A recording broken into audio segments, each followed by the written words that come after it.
Magandang araw sa inyo. Ako po si Dr. Miguel Santos, ang inyong lingkod at doktor na nag-aalaga sa ating mga nakatatanda. Isipin ninyo, ito pagtayo ninyo mula sa sofa para sa isang maikling lakad, biglang nanginig ang inyong mga binti na para bang katatapos lang tumakbo sa isang maraton. Ngunit ang ginawa nyo lang naman ay tumayo. Ang panginginig na iyon ay hindi lang dahil sa katandaan. Maaaring isa itong tahimik na panawagan ng tulong mula sa inyong mga kalamnan. At ang mga pagkaing inaakala ninyong hindi nakakasama ay maaaring sila pa ang mga traidor. Araw-araw, milyon-milyong mga kababayan natin na higit sa antuo ang edad ang kumakain ng matatamis sa pag-aakalang ito ay malusog at pagkatapos ay nagtataka kung bakit nangangalay ang kanilang mga binti sa kalagitnaan pa lang ng pasilyo. Ngayon bibigyan natin ng liwanag ang 5 makukulay at mukhang inosenteng prutas na kapag kinain sa maling paraan ay maaaring magdulot ng biglaang pagtaas ng asukal sa inyong dugo, magpataas ng inyong potassium o guluhin ang inyong mga electrolyte hanggang sa ang inyong mga binti ay maramdaman na parang sobrang lambot na pansit. Ang edad ay maaaring magdagdag ng kandila sa cake, pero hindi nito kailangang nakawin ang sigla sa inyong bawat hakbang.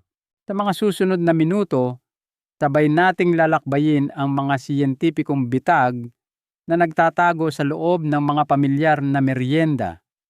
At ipapakita ko sa inyo ang mga simpleng pamalit at mga tamang oras ng pagkain para mapanatili ninyo ang bawat onsa ng lakas sa inyong paglakad. Pangako walang sermon, isang palakaibigang kwentuhan lang sa may mesa sa kusina. Kung gusto ninyo ng mga praktikal na payong pangkalusugan na hindi gumagamit ng mga malalalim na salitang medikal, pindutin ang like button, mag-subscribe at i-ring ang bell para hindi kayo mahuli sa mga paraan para manatiling malakas. Mag-iwan ng komento habang tayo'y nag-uusap, sabihin ninyo sa akin kung aling prutas ang madalas ninyong kainin at personal kong sasagutin ang inyong mga tanong. Handa na ba kayong protektahan ang inyong mga binti mula sa unang lihim na kalaban? Tingnan ninyo ang batik-batik na dilaw na prutas na iyan na nahihinog sa inyong lamesa. Kay bango, mukhang hindi nakakasama, pero kapag sumagad na ang tamis nito, kaya nitong guluhin ang balanse ng inyong electrolyte ng mas mabilis pa sa pagsabi ninyo ng pulikat. Balatan natin ang katotohanan tungkol sa unang prutas. Unang prutas, hinog na saging. Simulan na natin ngayon. Alam ninyo ba yung malambot at matamis na saging sa inyong lamesa na puno ng itim na batik? Nakakatakam. Diba? Lalo na kapag naghahanap kayo ng mabilis at madaling kainin. Pero heto ang hindi alam ng karamihan, ang sobrang hinog na saging bagamat puno ng potassium ay maaaring tahimik na ubusin ang lakas ng inyong mga binti kung hindi kayo mag-iingat. Ating himayin. Habang nahihinog ang saging, ang starch sa loob nito ay nagiging simpleng asukal, kaya mas matamis ang hinog na saging. Ang isang hinog na saging ay may hanggang 70 gramo ng asukal at may glycemic index na maaaring umabot sa 65 depende sa pagkahinog. Ibig sabihin, kaya nitong biglang pataasin ang inyong blood sugar. Para sa mga senior, lalo na sa mga may diabetes o pre-diabetes, ang ganitong biglaang pagtaas ay maaaring mauwi sa biglang pagbaba ng enerhiya. At kapag dumating ang pagbagsak na iyon, madalas itong unang maramdaman sa mga binti kabigatan, pagkapagod, o kahit bahagyang panginginig na nagpapahirap sa paglalakad. Ngayon, heto ang mas seryosong bahagi. Ang saging ay mayaman sa potassium, mga 420 mg bawat piraso. Hindi ito problema para sa karamihan ng malusog na matatanda. Ngunit para sa mga senior, lalo na sa mga umiinom ng gamot sa presyo ng dugo, tulad ng ACE inhibitors o potassium-sparing diuretics, ang sobrang potassium ay maaaring maipon. Ang ating mga bato kidneys ang nagpoproseso ng potassium, at habang tayo ay tumatanda, natural na bumabagal ang paggana ng bato. Kapag naipon ang potassium sa dugo, isang kondisyon na tinatawag na hyperkalemia, maaari kayong makaramdam ng panghihina ng kalamnan, pamamanhid, at kahit irregular na tibok ng puso. At ang panghihinang iyon madalas nagsisimula sa inyong mga binti. Nagbabala ang National Kidney Foundation na ang mga prutas na mataas sa potassium tulad ng saging ay dapat kainin ng may moderasyon, lalo na ng mga taong may mahinang kidney function. Inilista pa nila ang hinog na saging bilang isang prutas na dapat limitahan para sa mga namamahala ng mga issue sa bato. Kaya kahit pakiramdam ninyo ay malusog kayo, kung bumabagal na ang inyong mga bato, ang araw-araw na pagkain ng saging ay maaaring nakakasama sa inyong balanse. At heto pa ang isang karagdagang bagay, ang biglaang pagtaas ng asukal mula sa saging na sinusundan ng pagbagsak ng blood sugar ay maaaring makagulo sa inyong mga electrolyte sodium, calcium, magnesium. Lahat ay mahalaga para sa paggalaw ng kalamnan at mga nerve signal. Kung sila ay bumagsak o biglang nagbago ang resulta, ay maaaring parang biglaang pulikat panginginig o yung kakaibang sandali na parang ayaw sumunod ng inyong binti. Kaya ano ang maaari ninyong gawin? Kung mahilig kayo sa saging, huwag mag-alala. Hindi ninyo kailangang tuluyang itigil. Gawin lamang ang dalawang maliliit na pagbabago. Una, pumili ng saging na dilaw pa na may bahagyang lunti sa dulo. Hindi gaanong hinog ay nangangahulugang mas mababa ang asukal at mas banayad ang epekto sa inyong blood sugar. Pangalawa, isabay ito sa pagkain na may protina o healthy fat tulad ng isang kutsarang peanut butter o isang dakok ng mani. Pinababagal nito ang paglabas ng asukal at binibigyan ang inyong mga kalamnan ng enerhiyang talagang kailangan nila. Ang katotohanan ay hindi masama ang saging, pero ang paraan at oras ng pagkain nito ang gumagawa ng lahat ng pagkakaiba, lalo na pagkatapos ng edad 60. Kapag tinatrato ninyo ang inyong katawan bilang isang matalinong makina, kahit ang simpleng prutas tulad ng saging ay maaaring maging kaalyado sa halip na hadlang. Sige, ngayong natuklasan na natin ang katotohanan sa likod ng saging, tingnan naman natin ang isang prutas na may koronang tropikal at nangangakong magpapaginhawa sa inyo, ngunit maaaring tahimik na nagdudulot ng pamamaga sa inyong mga kaso-kasuan at ginugulo ang inyong asukal. Ikalawang prutas, pinya. Oras na para pag-usapan ang pinya. Pinya. Makatas, kulay ginto at puno ng lasang tropikal. Ito yung tipo ng prutas na parang isang munting bakasyon sa inyong bibig, matamis, maasim-asim at nakakapresko. Ngunit para sa ating mga lampas, 60 na ang edad, lalo na kung naninigas na o pagod na ang inyong mga binti, ang pinya ay maaaring mas nakakasama kaysa nakakabuti. At nagsisimula ang lahat sa kung ano ang ginagawa nito sa loob ng inyong katawan sa sandaling ito'y inyong kagatin. Una, pag-usapan natin ang asukal. Ang isang tasa ng sariwang hiniwang pinya ay naglalaman ng mga 6 gramo ng asukal at 21 gramo ng carbs. Hindi ito mukhang sobra-sobra sa una hanggang sa malaman ninyo na ang pinya ay may glycemic index na nasa pagitan ng 59 at 66 depende sa pagkahinog. Ibig sabihin, nasa katamtaman hanggang mataas na kategorya ito na nangangahulugang kaya nitong pataasin ang inyong blood sugar ng medyo mabilis. At kapag ang inyong blood sugar ay tumataas at bumabagsak na parang roller coaster, bumabagsak din ang inyong enerhiya. Para sa mga senyor, ang pagbagsak na iyon ay madalas na lumalabas sa mga binti pakiramdam na mabigat, nanginginig o hindi kasing tikas kumpara noong 10 na minuto ang nakalipas. Ngayon, idagdag natin ang nakatagong dahilan, pamamaga. Ang pinya ay naglalaman ng isang enzyme na tinatawag na bromelain na ayon sa ilan ay nakakatulong sa pamamaga.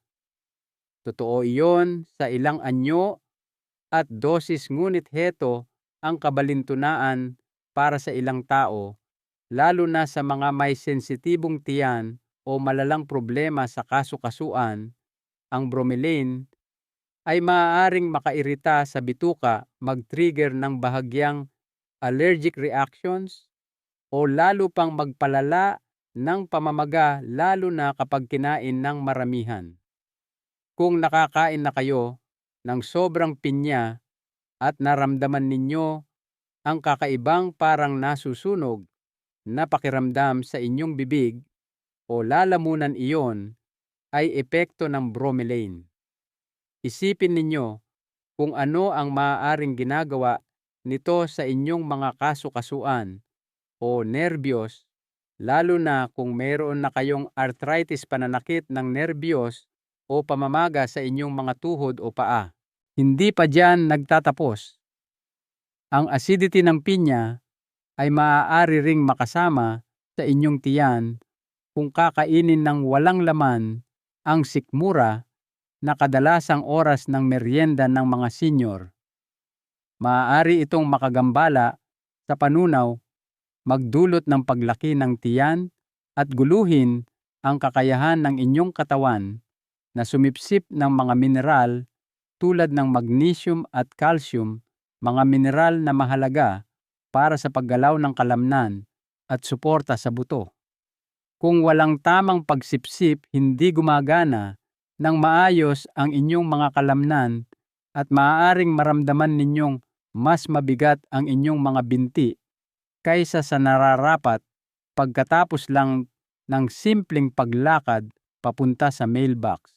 At heto ang isang malaking babala: kung umiinom kayo ng gamot, maaaring pataasin ng bromelain ang epekto ng mga pampalabnaw ng dugo, blood thinners, at maaari pang makipag-interact sa ilang partikular na antibiotic.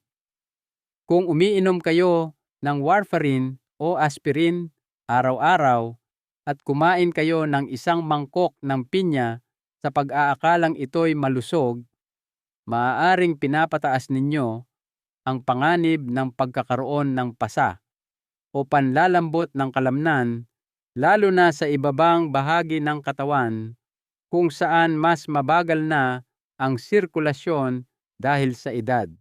Kaya ano ang maaari ninyong gawin? Una, kung mahilig kayo sa pinya, piliin ang sariwa, hindi delata, na madalas ay puno ng idinagdag na asukal.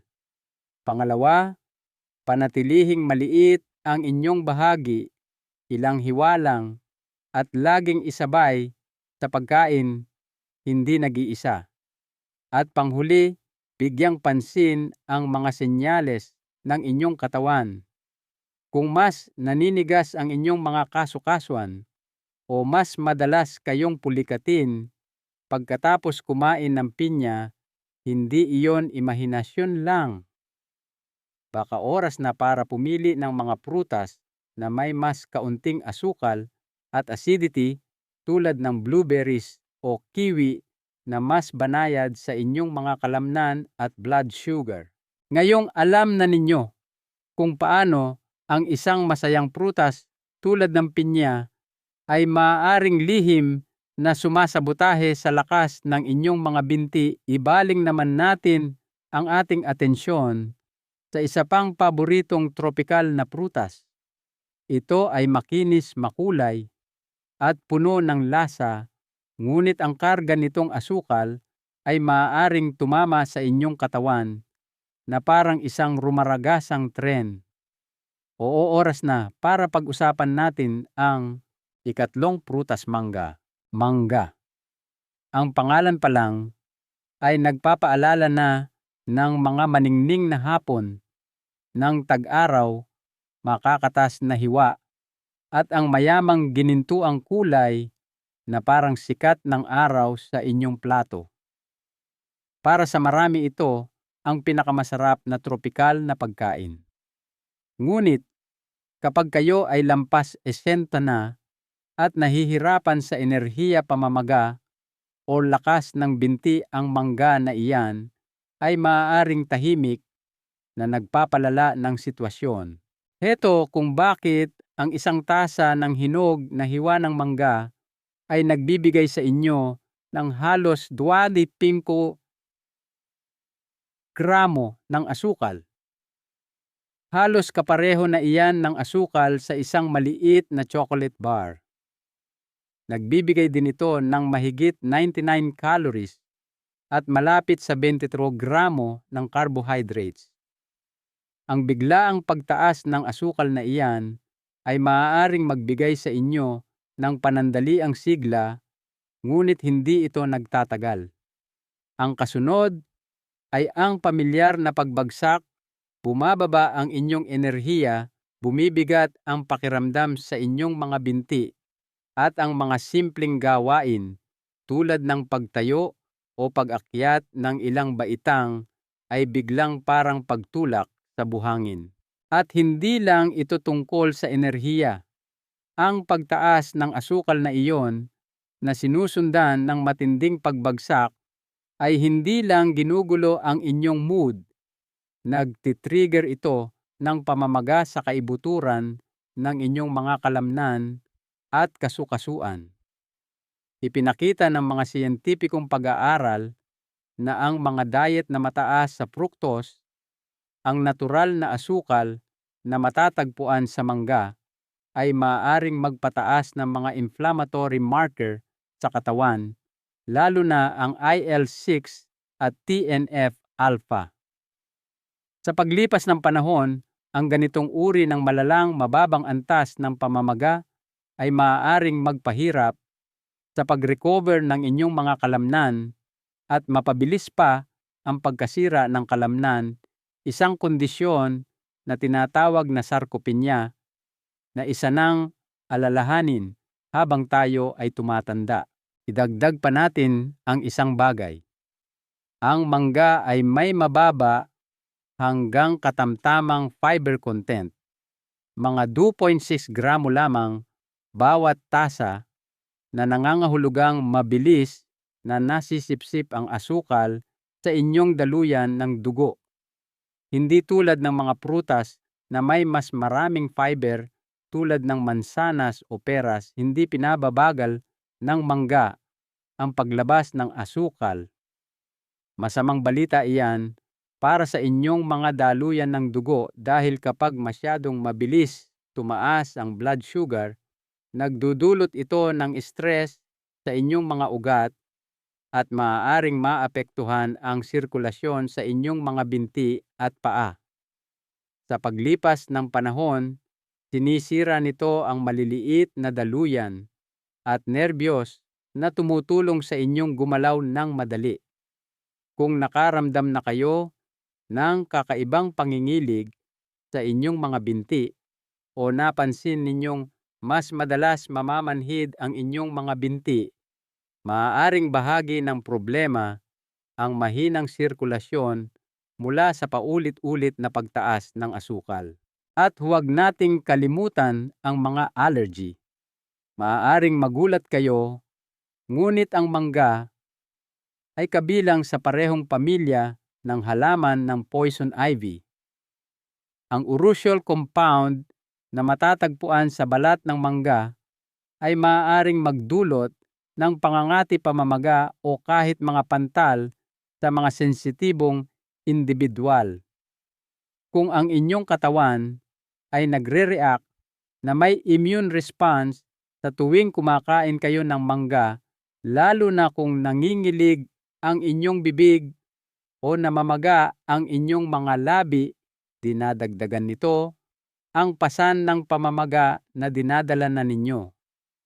Ang patuloy na pamamaga na iyon sa likuran ay sumisipsip ng inyong enerhiya at nagpapahina sa pagganap ng inyong kalamnan kahit na ito ay banayad lang. Kaya ano ang dapat ninyong gawin kung mahilig kayo sa mangga? Ang sagot ay hindi ang tuluyang pag-alis nito, kundi ang maging estratehiko. Manatili sa maliliit na bahagi. Isipin ang kalahating mangga o ilang hiwa at huwag itong kainin ng mag-isa sa walang laman na tiyan. Sa halip, isabay ito sa Greek yogurt o isang dakok ng almonds. Sa ganoong paraan, makakakuha kayo ng malusog na taba at protina upang pabagalin ang pagtaas ng asukal. At kung napansin ninyo ang anumang iritasyon sa balat o pagkapagod pagkatapos kumain ng mangga, maaaring sulit na umatras at obserbahan kung ano ang sinasabi sa inyo ng inyong katawan. Ngayon, mula sa mangga, lumipat tayo sa isa pang prutas na mukhang matamis at inosente, ngunit naiugnay sa ilang nakakagulat na epekto sa mga nakatatanda, lalo na kapag kinain ng walang laman ang tiyan. Pag-usapan natin ang ika-4 na prutas, lychee. Maliit, mabango, at napakatamis. Makikita ninyo ito sa mga fruit salad dessert at minsan diretso mula sa lata na nasa matamis na sirup. Madalas itong ituring na isang magaan at nakakapreskong pagkain. Ngunit para sa mga nakatatanda, lalo na sa mga nakakaranas ng pagbabago sa blood sugar o panghihina ng kalamnan, ang lychee ay maaaring maging isang mapanganib na maliit na prutas na nagtatago sa likod ng isang matamis na ngiti. Heto kung bakit ang lychee ay puno ng mabilis umeepektong asukal, mga 25 gramo ng asukal bawat tasa, ngunit halos 2 gramo lamang ng fiber. Ibig sabihin, kapag kinain ninyo ito, halos agad-agad na dumaragsa ang asukal sa inyong sistema. Kung kakainin ninyo ito ng mag-isa, lalo na sa hapon o sa walang laman na tiyan, maaari kayong makaranas ng biglaang pagbagsak ng blood sugar sa loob ng ilang oras. At kapag nangyari ang pagbagsak na iyon, malakas ang tama nito, nanginginig ang inyong mga binti, ubos ang inyong enerhiya at malabo ang inyong isip. Ngunit may higit pa sa kwento. Ang lychee ay hindi lang tungkol sa asukal.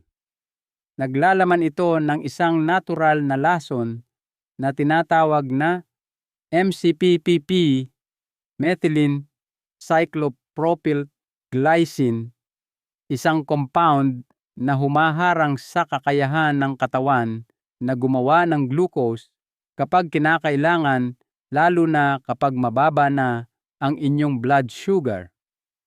Sa mga malubhang kaso, ito ay humantong sa mapanganib na hypoglycemia. Ilang mga ulat medikal mula sa India at Timog Silangang Asya ang nagdokumento ng mga pagsiklab ng lychee-induced hypoglycemic encephalopathy, kung saan ang mga kulang sa nutrisyon na mga bata na kumain ng lychee nang walang sapat na pagkain ay nagkaroon ng kumbulsyon o nakomatos dahil sa kritikal na pagbaba ng blood sugar. At bagamat ang mga kasong ito ay kinasasangkutan ng mga bata, ang parehong panganib ay angkop sa mga nakatatanda na lumalaktaw sa pagkain o kumakain ng kaunti at pagkatapos ay nagmemeryenda ng lychee. Ang inyong atay ay hindi na tumutugon ng kasing bilis ng dati at ang inyong mga kalamnan ay hindi nag-iimbak ng gaanong karaming glucose, kaya mas kaunti ang reserba ng inyong katawan kapag bumagsak ang blood sugar. Kaya ano ang ibig sabihin niyan para sa inyong mga binti? Ang glucose ay ang panggatong ng inyong kalamnan. Kapag bumagsak ang antas nito, kasama nitong bumabagsak ang koordinasyon at lakas ng inyong kalamnan. Maaari kayong makaramdam ng pagkahilo, kawalan ng katatagan o kahit panginginig sa tuhod dahil lang sa pagkain ng tila hindi nakakapinsalang prutas. Para sa mga senior na umiinom ng gamot sa diabetes o insulin, mas mataas pa ang panganib. Dahil pinamamahalaan na ninyo ng mahigpit ang blood sugar, ang pagdaragdag ng lychee, lalo na sa walang laman na tiyan, ay parang paghahagis ng posporo sa tuyong damo. At kung dilatang lychee ang kinakain ninyo, mas marami pa kayong dapat ipag-alala. Ang mga bersyon na iyon ay madalas nababad sa sirup na nagdodoble sa karga ng asukal. Ang isang maliit na lata ay maaaring maglaman ng higit sa 10 gramo ng asukal, halos ang inyong buong inirerekomendang dami para sa isang araw. Hindi iyan merienda, iyan ay isang metabolic shock. Sa paglipas ng panahon, ang madalas na pagtama ng asukal na tulad niyan ay nag-aambag sa pamamaga mahinang sirkulasyon at mas mahinang paggana ng binti. Ang inyong mga binti at hita ay umaasa sa tuloy-tuloy na daloy ng dugo at enerhiya upang mapanatili kayong balanse at mobile. Punuin sila ng asukal ng madalas at mawawala ang kanilang lakas. Ngayon, heto ang magandang balita. Hindi ninyo kailangang tuluyang iwanan ang lychee, ngunit kailangan ninyong maging matalino tungkol dito.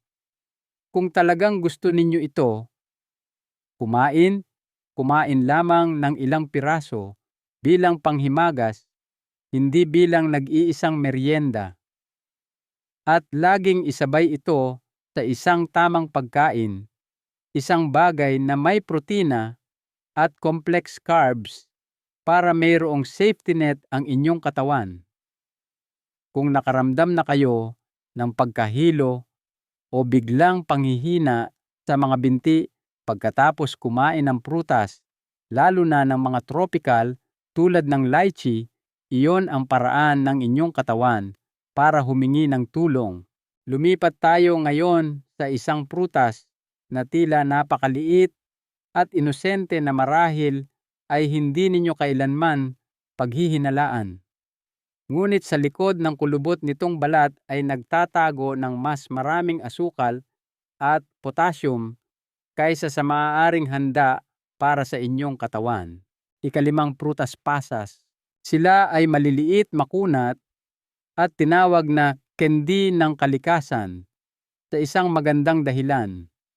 Mga pasas ang matatamis na kulubot na kagat ng pinatuyong ubas ay nasa mga trail mix cereal bowl at kahit na inihurno sa inyong paboritong cookies. Ngunit para sa ating mga lampas, teksta, lalo na kung naramdaman na ninyong namulikat na maga o bumigay ang inyong mga binti pagkatapos ng merienda, ang mga pasas ay maaaring hindi kasing inosente ng kanilang itsura. Magsimula tayo sa kwento ng asukal. Dahil ang mga pasas ay pinatuyo na wala na ang lahat ng tubig. Ngunit ang asukal ito'y puro. Sa isang maliit na dakok lamang, mga 1/4 tasa, makakakuha kayo ng halos 28 hanggang 30 gramo ng asukal. Halos kasing dami na iyan ng isang lata ng soda. At maaaring kinakain ninyo ito sa pag-aakalang ito'y malusog na merienda. Ngunit heto ang nakakagulat, ang mga pasas ay mayroon ding mataas na glycemic load na nangangahulugang tumatama ito sa inyong daluyan ng dugo na parang isang bombang asukal.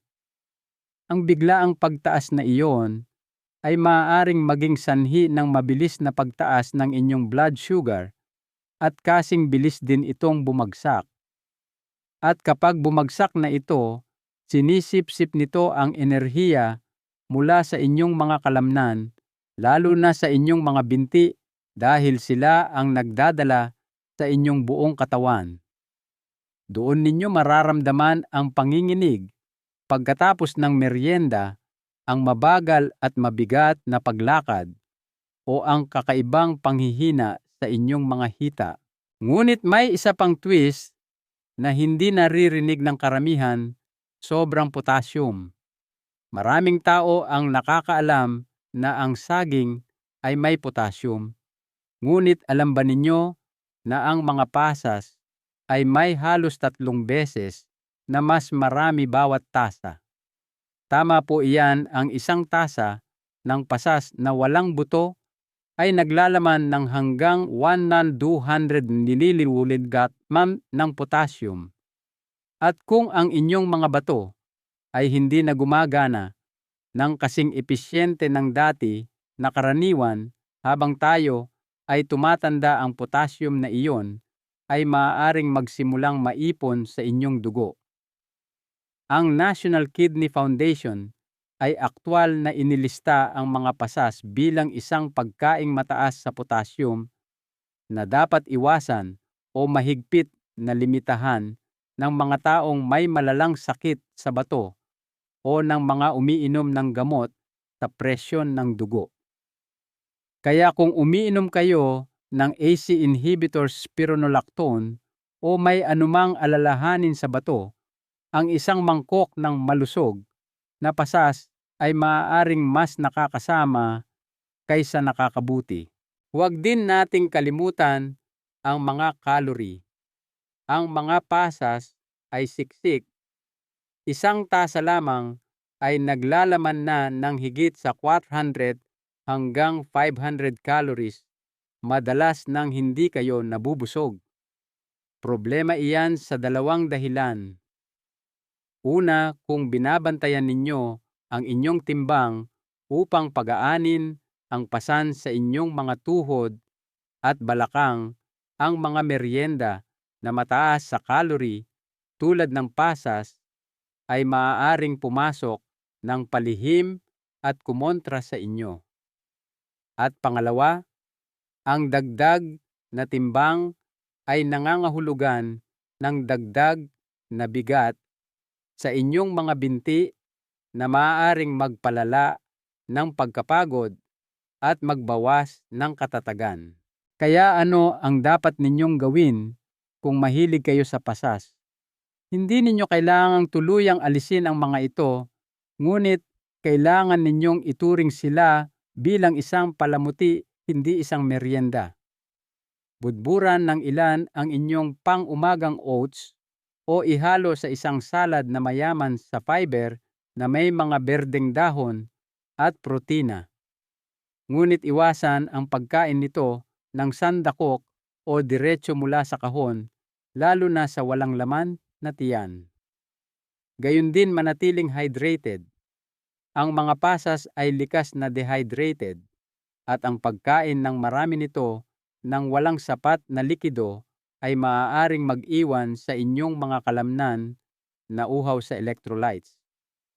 Diyan pinakamatindi tumama ang pulikat karaniwan sa inyong mga binti o paa sa gabi kung kailan sinusubukan ninyong matulog. Mahalagang aral at paalala, ngayong nakita na ninyo kung paano ang 5 karaniwang prutas kahit na yung mga may tatak na malusog ay maaaring tahimik na kumakain sa lakas ng inyong mga binti. Pagsamasamahin natin ang lahat at pag-usapan kung ano ang maaari ninyong gawin simula ngayon upang gumalaw ng mas malakas at mamuhay ng mas mahusay. Narito ang inyong simpleng aral magsimula sa kamalayan. Kainin ang mga prutas na ito sa mas maliliit na bahagi, isabay ang mga ito sa protina o fiber at pakinggan ang inyong katawan pagkatapos kumain. Kung ang inyong mga binti ay bumibigat, kung ang inyong enerhiya ay bumabagsak, kung napapansin ninyo ang mas maraming pulikat, iyon ay mga senyales. Mga tahimik na senyales na maaari ninyong baguhin.